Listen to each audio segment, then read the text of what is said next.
Kelly Castleberry, Managing Director at Graystone Consulting from Morgan Stanley.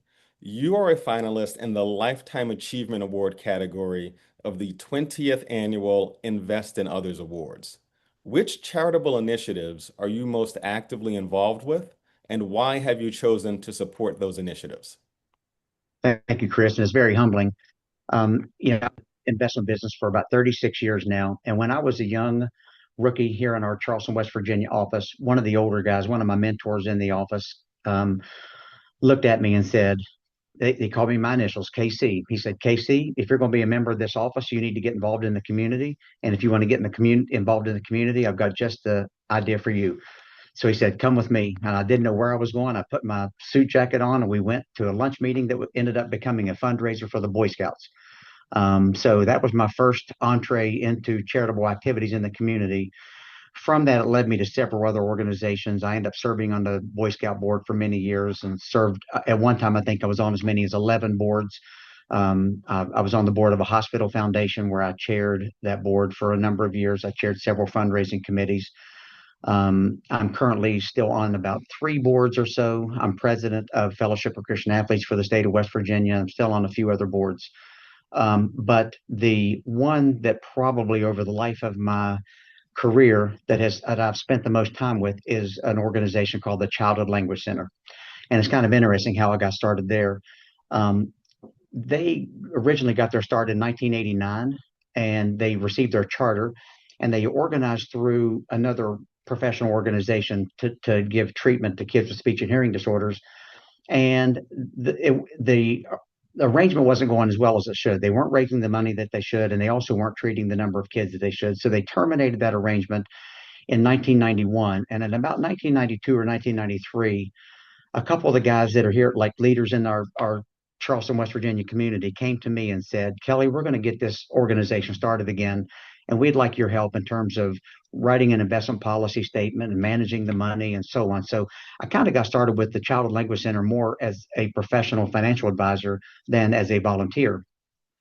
I would go to the quarterly board meetings every quarter and I would hear them talking about how the money that was coming in and the money that was going out, and I noticed that they were starting to spend more money and less money was coming in through fundraising. So I started giving them some suggestions. I said, we need to write a spending policy statement. We need to do some professional fundraising and get out into the community and tell our story a little better. And I did that quarter after quarter after quarter. And finally, one quarter, they just threw their hands up and they said, if you want to do this, do it yourself.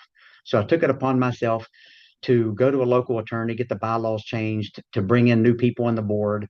We hired our first executive director who started off basically being a fundraiser. And it just became a labor of love for me because I saw the good works being done. One of the initial events that happened that made me really want to get involved is when I was kind of still serving in the capacity as a financial advisor. I went to one of their annual fundraising events, and this young lady spoke, and she was a valedictorian of a local high school class.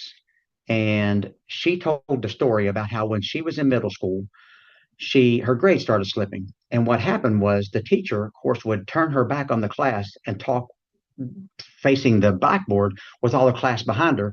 Well, she didn't realize she had a hearing disorder, so she could no longer hear the teacher speak. And when she would raise her hand and ask a question, because of her hearing disorder, she kind of had a speech impediment. So all the other kids were making fun of her. So what did she do? She quit asking questions. She was really, really close to dropping out of high school. Someone made the connection between her and the Child and Language Center. She came into the center, got diagnosed with a hearing disorder. We got her fitted and treated for double cochlear ear implants so she could hear. And she ended up turning it around. And instead of dropping out of school, she graduated number one in her high school class. So you take somebody that probably would have been destined for a life of welfare or whatever here in the state of West Virginia, so then turning them into a productive member of society. When I heard that story, I said that I just have to get more involved. So got very involved. Like I said, kind of helped them do a lot of things. Probably one of the biggest things that I did. They were treating about 30 or 40 kids in space that was being donated by another charity here in town. We needed to have our own space, so I kind of rallied the board, and we found a old abandoned doctor's office here in Charleston, West Virginia, that we were able to acquire, and we raised the funds to acquire the building and to kind of retrofit it the way we need. But now, thanks to the generosity of donors, we're treating no probably 105. We've treated as many as 140, but right now we're over 100 children, and we've probably got about 15 or 20 on our waiting list. But that's a good number. But just being able to do that to help the organization, just it really meant a lot to me. Excellent. And Kelly, Invest in Others focuses on charitable initiatives by individuals in the wealth management space. With that in mind, can you tell us a bit about your business? Sure thing. Yeah, again, I got started in this industry in 1990, so a little over 36 years. I'm one of the founding partners of a Graystone Consulting team here within Morgan Stanley. For lack of a better definition, we're the institutional division of the firm, but we do work with a lot of high net worth clients as well.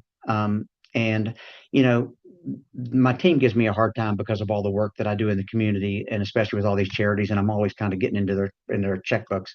But what I've always told them is I think every nickel we give away comes back to us dressed up like a quarter. So I'm not saying that I got involved with the community to have it benefit me, but I've been way more rewarded over my career from giving back to my community than I've ever given back. I've gotten more out of it in return.